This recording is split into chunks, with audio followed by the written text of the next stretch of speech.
कहानी की शुरुआत में हमें एक लड़की कैरल दिखाई जाती है जो एक डॉक्टर थी और फिलहाल वो हॉस्पिटल के एक स्टोर में बंद है। चारों तरफ सामान और दवाइयाँ बिखरी पड़ी हैं और यहाँ वो ऐसी दवाई को ढूंढ रही होती है जिससे उसे नींद न आए, क्योंकि अगर वो सो गई तो बहुत बुरा होगा। बाहर से बहुत सारे लोग दरवाजे को पीट रहे हैं क्योंकि वो अंदर आना चाहते हैं, लेकिन कैरल ने दरवाजे को बंद किया हुआ था। अब यहाँ चल क्या रहा था ये सब जानने के लिए हम चले जाते हैं कुछ दिन पहले के टाइम में। मतलब कहानी अब आ जाती है गुजरे हुए वक्त में, जहाँ हम देखते हैं कि काफी पुराना हवाई जहाज जमीन पर आते आते ही तबाह हो जाता है, जिसके कई टुकड़े शहर के अलग अलग हिस्सों में जाके गिरते हैं। अब जहाँ उस जहाज का बड़ा हिस्सा गिरा था वहाँ छानबीन करने के लिए बहुत सारे साइंटिस्ट हिफाजती सूट पहनकर आ जाते हैं और पूरी जगह पर नाकाबंदी लगा दी जाती है। मतलब कि कोई भी आम इंसान को वहाँ पर आने की इजाजत नहीं थी। जब साइंटिस्ट जहाज के उस हिस्से को चेक करते हैं तो उन्हें उस पर छोटा सा एलियन क्रिएचर दिखता है जो हर तरह के माहौल में जिंदा रह सकता है, मतलब कम और ज्यादा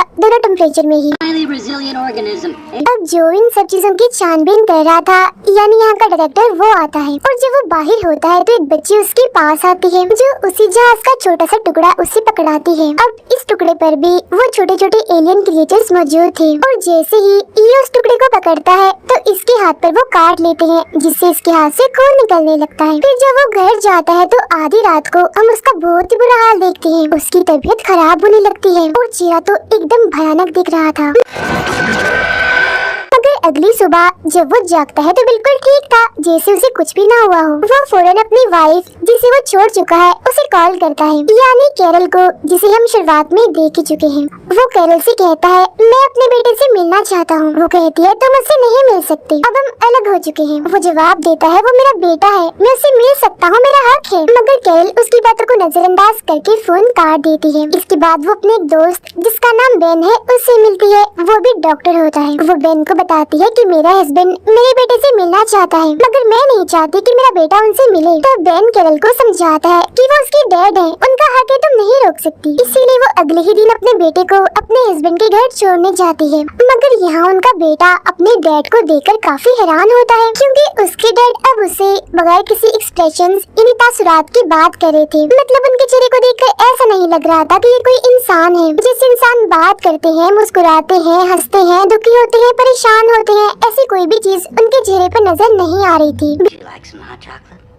बिल्कुल ऐसा ही लग रहा था जैसे वो कोई रोबोट हो। फिर हम कैरल को देखते हैं जो घर में बिल्कुल अकेली थी। तभी उसके दरवाजे पर कोई दस्तक देता है। वो हल्का सा दरवाजा खोलती है, जहाँ हम देखते हैं कि दरवाजे पर अभी चेन लगी हुई है। बाहर एक आदमी होता है जो उसे बताता है कि मैं गवर्नमेंट का ऑफिसर हूँ, मुझे तुमसे कोई बात करनी है। अब कैरल को अजीब लगता है, इसीलिए वो कहती है आप इंतजार कीजिए, मैं 2 मिनट में आई। और जब वो अंदर जा रही होती है तो वो आदमी चेन खोलकर अंदर आने की कोशिश करता है। तब उसे ऐसा करता हुआ कैरल देख लेती है और फौरन वापस आकर दरवाजे को बंद कर लेती है। अब दरवाजे के शीशे से वो आदमी कैरल को घूर घूर कर देखने लगता है। इसके चेहरे पर भी कोई एक्सप्रेशन नहीं होता। और आज ही कैरल ने इस आदमी जैसे बहुत सारे ऐसे लोग देखे होते हैं जिनके चेहरे पर भी कोई एक्सप्रेशन नहीं था। उसे कुछ भी समझ नहीं आती कि आखिर यहाँ पर हो क्या रहा है। मगर उसकी परेशानी तब बढ़ जाती है जब वो अगली सुबह ऑफिस जा रही होती है, क्योंकि वो अपने रास्ते में इस तरह के ही बहुत सारे लोगों को देखती है जो आपस में बात नहीं कर रहे होते और बुत बनकर खड़े होते हैं।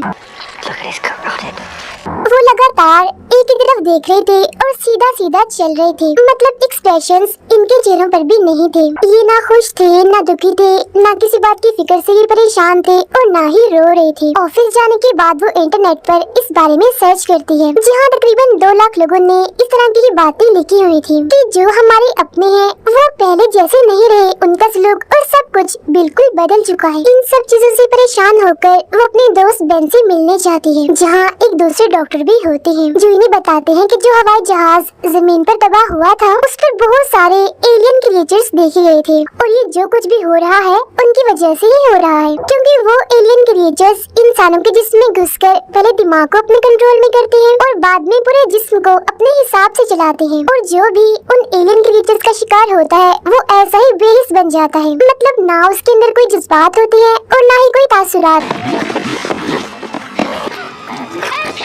ये सारी बातें जानने के बाद कैरल परेशान हो जाती है, इसीलिए वो फौरन अपने बेटे को लेने के लिए अपने हस्बैंड के घर जाती है, जहाँ उसके हस्बैंड के घर में और भी लोग थे। वो कैरल को बताता है कि हमारा बेटा अपने दोस्त के घर गया है उसके साथ खेलने के लिए, इसीलिए कैरल उसके कमरे में जाकर उसका सामान बांधने लगती है। लेकिन जब वो नीचे आती है तो दरवाजा बंद होता है और उसके हस्बैंड के घर जितने भी लोग थे वो सब उसे चारों तरफ से घेर लेते हैं। ये देखकर वो अपने हस्बैंड से पूछती है ये सब क्या है, जिस पर उसका हस्बैंड कहता है जब तुम सो जाओगी तो जागने के बाद तुम्हें कुछ भी पता नहीं चलेगा, बस तुम एक काम करो हमारा साथ दो, बाकी तुम जैसी हो वैसी रहोगी, तुम्हारा दिल दिमाग जज्बात तासुरात जैसे है वैसे रहेंगे, हमारी तरह बदलेंगे नहीं। ये सब जानने के बाद कैरल समझ जाती है कि उसका हस्बैंड भी अब उन एलियन क्रिएचर्स का शिकार हो गया है। वो काफी घबरा जाती है और वहाँ से भागने की कोशिश करती है, लेकिन उसका हस्बैंड उसे पकड़ लेता है और उसके मुँह पर हरे रंग की उल्टी कर देता है। मगर कैरल अपना मुंह साफ करके जैसी तैसी यहाँ से निकलती है और अपनी गाड़ी लेकर यहाँ से भाग जाती है। लेकिन थोड़ा आगे जाने पर वो देखती है कि सामने एक ट्रक है जिसके पास कुछ लोग खड़े हैं और ये भी कोई आम इंसान नहीं है बल्कि उन एलियन क्रिएचर्स का शिकार बन चुके हैं। ये देख कैरल घबराते हुए अपनी गाड़ी पीछे की तरफ लेने लगती है, लेकिन पीछे भी एक गाड़ी थी जिसकी गाड़ी में आगे लगती है और अब कैरल गाड़ी के जरिए तो यहाँ से नहीं निकल सकती थी, इसीलिए वो फौरन उतरकर वहाँ से भागने लगती है, जहाँ वो सारे लोग भी उसके पीछे पीछे भागने लगते हैं। तो वो भागकर एक ट्रेन में चढ़ जाती है और देखती है कि यहाँ पर बैठे हुए लोगों में से किसी के चेहरे पर भी कोई भी इंसानों वाले तासुरात नहीं है, मतलब वो सब भी एलियन क्रिएचर्स का शिकार हैं। कैरल को कुछ समझ नहीं आती कि मैं क्या करूँ। तभी उसके बेटे की वीडियो कॉल आती है जो उसे बताता है कि डैड मुझे कहीं ले आए हैं, मुझे नहीं पता मैं कहाँ हूँ लेकिन मुझे बहुत डर लग रहा है। ये जानकर वो परेशान हो जाती है और बस रोने ही वाली थी कि तभी उसके सामने बैठा लड़का कहता है कि बिल्कुल शांत हो जाओ,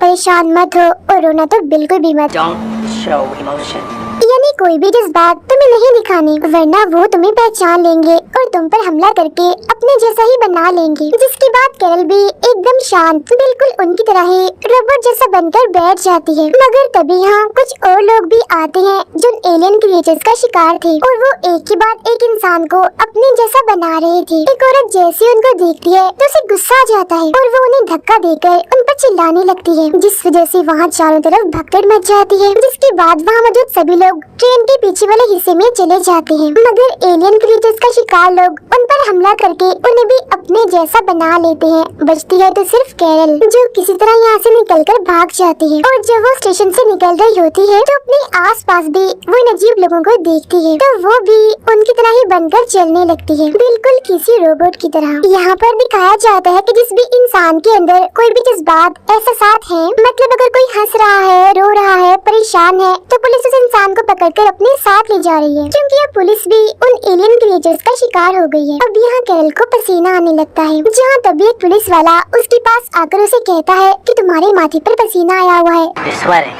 They don't do that. वो तुम्हें पहचान लेंगे, इसीलिए तुम्हें यहाँ से जाना होगा। क्योंकि ये पुलिस वाला भी दरअसल अभी तक नॉर्मल था, एलियन क्रिएचर्स का शिकार नहीं था। बस ये सिर्फ इस तरह से करके दिखा रहा था कि मैं भी उन एलियन क्रिएचर से इन्फेक्टेड हूँ, यानी उनका शिकार हूँ। इसके बाद वो वापस अपने घर आ जाती है और अपने बेटे को आवाजें लगाने लगती है, मगर वो वहाँ पर नहीं होता। इसके बाद वो बेन के साथ उसे डॉक्टर के पास जाती है, जहाँ वो इन्हें बताता है कि ये दरअसल एक तरह का वायरस है जो एक इंसान से दूसरे इंसान में चला जाता है। अगर किसी इंसान के जिस्म में ये वायरस चला गया और वो सो गया तो ये वायरस इंसान के दिमाग को कंट्रोल करके पूरे जिस्म में फैल जाएगा, जिससे वो इंसान इसका शिकार हो जाएगा। यानी ये वायरस इंसान के जिस्म में जाकर तब तक अपना काम नहीं करता जब तक कि इंसान सो न जाए। अब ये लोग फैसला करते हैं कि ये एक दूसरे पर नजर रखेंगे ताकि इनमें से कोई भी ना सोए। आगे वो डॉक्टर बताता है कि यहाँ से 80 किलोमीटर दूर एक लैब है, अगर हम वहाँ पहुँच जाएं तो हमारा इलाज हो सकता है। लेकिन कैरल मना कर देती है कि मैं अपने बेटे के बगैर यहाँ से नहीं जाऊंगी। अभी इनकी बात चल ही रही थी, मगर यहाँ कुछ ऐसे लोग आ जाते हैं जो इस वायरस का शिकार हैं और वो पूरे घर की तलाशी लेने लगते हैं। तभी ये चारों चुपके से वहाँ से निकल जाते हैं। बाहर ये बिल्कुल उन लोगों की तरह ही खड़े हो जाते हैं। तभी कैरल देखती है एक औरत को पुलिस पकड़कर ले जा रही है जो चिल्ला रही थी। ये कैरल की ही मरीज थी और बार बार ये कह रही होती है कि मैं सो गई थी, मुझे कुछ भी याद नहीं। ये सुनकर कैरल के दिमाग में एक सवाल उठता है कि अगर ये सो गई थी तो ये उस वायरस का शिकार क्यों नहीं हुई। इसके बाद वो डॉक्टर्स जो कैरल के साथ थे वो लैब की तरफ निकल जाते हैं, जबकि कैरल अपने दोस्त बेन के साथ अपने बेटे को ढूंढने के लिए निकल जाती है। अब कैरल बेन को भी वही बात बताती है जिसके दिमाग में चल रही थी कि वो मेरी मरीज है। अगर वो सो गई थी तो अभी तक वो ठीक कैसे है, वो इस वायरस का शिकार क्यों नहीं हुई। जिसके बाद वो फैसला करते हैं कि ये उस औरत की मेडिकल रिपोर्ट को चेक करेंगे। और फिर जब बेन उसकी मेडिकल रिपोर्ट को देखता है तो पता चलता है कि उस औरत को दिमाग की एक बीमारी है जो चिकन पॉक्स के बाद होती है। ये बीमारी उस इंसान के दिमाग के एक छोटे से हिस्से पर असर डालती है। यही वजह है कि सोने के बाद भी वो इस वायरस का शिकार नहीं हुई। मगर ये बीमारी हर इंसान में नहीं होती, सिर्फ उन्हीं लोगों में होती है जिन्हें कभी चिकन पॉक्स हुआ हो, जो एक जल्द की बीमारी है। तभी ये सुनकर कैरल कहती है मेरे बेटे को भी चिकन पॉक्स हुआ था और जब बाद में हमने इसके टेस्ट करवाए तो उसे भी बीमारी हुई थी। इसका मतलब कि मेरा बेटा भी इस वायरस का शिकार नहीं हो सकता। वो पूरी तरह महफूज है इस वायरस से, इसीलिए तो वो बार बार मुझे कॉल कर रहा है क्योंकि वो ठीक जो है। अब बेन अपने उसी डॉक्टर को कॉल करता है जो लैब की तरफ गया था और वो लैब में पहुंच भी गया था। Ben Yeah, we're here.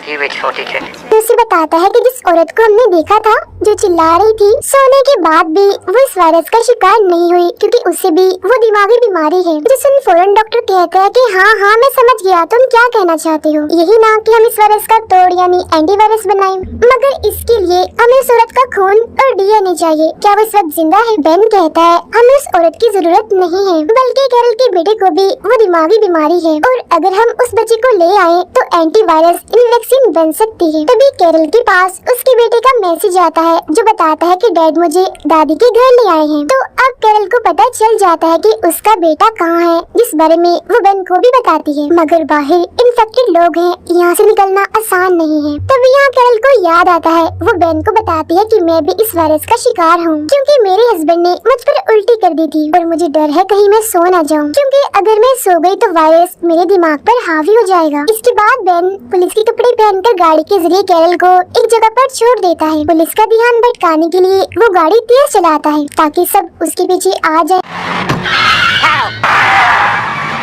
और कैरल यहाँ से निकल जाए। अब कैरल भी इन्फेक्टेड लोगों की तरह ही चलकर एक ट्रेन में चढ़ जाती है जहाँ बैठे सारे मुसाफिर इस वायरस का शिकार थे एकदम शांत बैठे थे। वो सीधा एक वॉशरूम में चली जाती है और जब वो बाहर आती है तो वहाँ उसके बेटे का दोस्त था। वो बताता है कि अब मेरी फैमिली नहीं रही। इसके बाद कैरल उसे लेकर ट्रेन से उतर जाती है। तब सामने उसका हस्बैंड खड़ा था जो उसे लेकर अपनी मॉम के घर आ जाता है, मगर यहाँ उसका बेटा नहीं होता। उसके हस्बैंड की मॉम भी इन्फेक्टेड थी। वो सब खाना खा रहे थे मगर कोई भी ये पहचान नहीं पाता कि कैरल इन्फेक्टेड नहीं है क्योंकि वो सब कुछ बिल्कुल उनकी तरह ही कर रही थी। इसी दौरान कैरल के पास उसके बेटे की कॉल आती है जिससे वो बहुत संभल कर बात करती है ताकि किसी को उस पर शक न हो जाए। यहाँ बातों ही बातों में उसे पता चल ही जाता है कि आखिर उसका बेटा कहाँ है। बहुत जल्द वो अपने बेटे के पास पहुँच जाती है। दोनों माँ बेटा एक दूसरे से गले मिलते हैं, जिसके बाद वो अपने बेटे को लेकर यहाँ से निकल जाती है। मगर उसका हस्बैंड और उसके आदमी उन्हें जाता हुआ देख लेते हैं, इसीलिए उनका पीछा करने लगते हैं। तब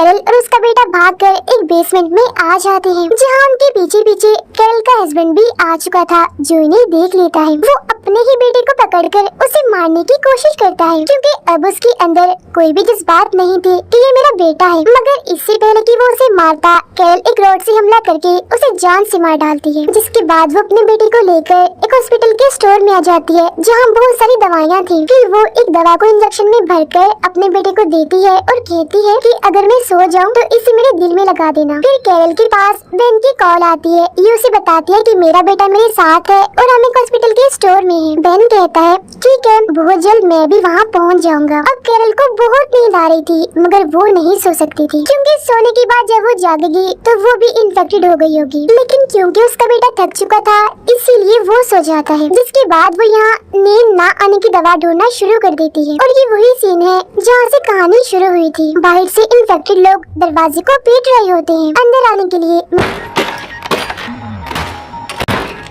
मगर वो दरवाजा नहीं खोलती। वो काफी घंटों से नहीं सोई होती इसीलिए अब उसे नींद आ जाती है। उसका बेटा जब ये देखता है कि मेरी मॉम सो गई है तो वो उस इंजेक्शन को कैरल के दिल में लगा देता है जिससे वो फौरन जाग जाती है, यानी कि वो पूरी तरह से नहीं सोई थी। तभी यहाँ पर बेन भी आ जाता है जिसे देखकर वो बहुत खुश हो जाती है और उसके गले से लग जाती है। मगर बहुत जल्द उसे एहसास हो जाता है कि बेन भी अब उस वायरस का शिकार हो चुका है, तब वो जल्दी से उस पर गन तान देती है। बेन कहता है एक दिन तुमने ही मुझसे कहा था कि पूरी दुनिया में सुकून होना चाहिए, कोई लड़ाई नहीं होनी चाहिए। लो देख लो, इस वायरस की वजह से ऐसा हो भी गया। हर तरफ सुकून हो गया है। वायरस का शिकार लोग आपस में नहीं लड़ते क्योंकि उनके अंदर कोई जज्बात, कोई एहसास है ही नहीं। तभी तो हर तरफ सुकून का माहौल है। अब दुनिया से हर तरह की बुराई खत्म हो जाएगी। ये कहने के बाद वो दरवाजा खोल देता है ताकि वो इन्फेक्टेड लोग अंदर आ जाएं। तब कैरल रोते हुए पूछती है, मैं तो वायरस का शिकार हो जाऊंगी, मगर मेरे बेटे जैसे लोगों का क्या होगा? बेन कहता है, जो इस वायरस का शिकार नहीं हो सकते, हमारी इस दुनिया में उनकी कोई जगह नहीं है। जिसके बाद वो सारे लोग उसके बेटे को मारने के लिए आगे बढ़ते हैं। तब कैरल उन पर गोलियां चलाकर सभी को मार डालती है। साथ ही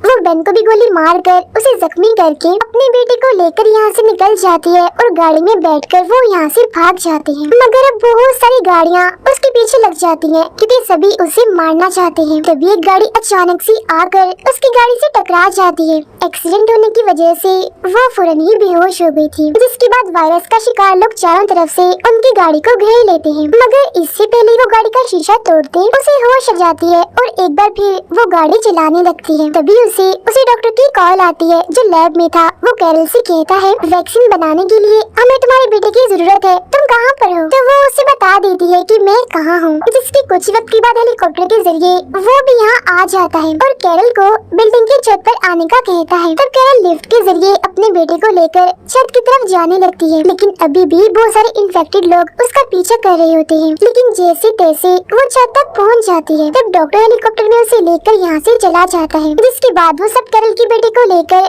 लैब में आते हैं। उसकी डीएनए और खून की मदद से इस वायरस का तोड़ यानी वैक्सीन बना ली जाती है। जिसके बाद एक एक करके सभी इन्फेक्टेड लोगों को ठीक करना शुरू कर दिया जाता है। कुछ वक्त के बाद तकरीबन सभी ठीक हो जाते हैं, जिन्हें कुछ भी याद नहीं होता कि जब वो इन्फेक्टेड हुए थे तब उन्होंने क्या किया था। मतलब पुरानी कोई भी चीज उन्हें याद नहीं थी। उनमें से एक बेन भी था जिसने कैरल से शादी कर ली थी। यही कैरल के बेटे का दोस्त भी था जो कि इनके साथ ही रह रहा था क्योंकि उसकी फैमिली अब मर चुकी थी। इस नई जिंदगी में सब एक साथ बहुत खुश थे और इसी के साथ ही फिल्म यहीं पर खत्म हो जाती है।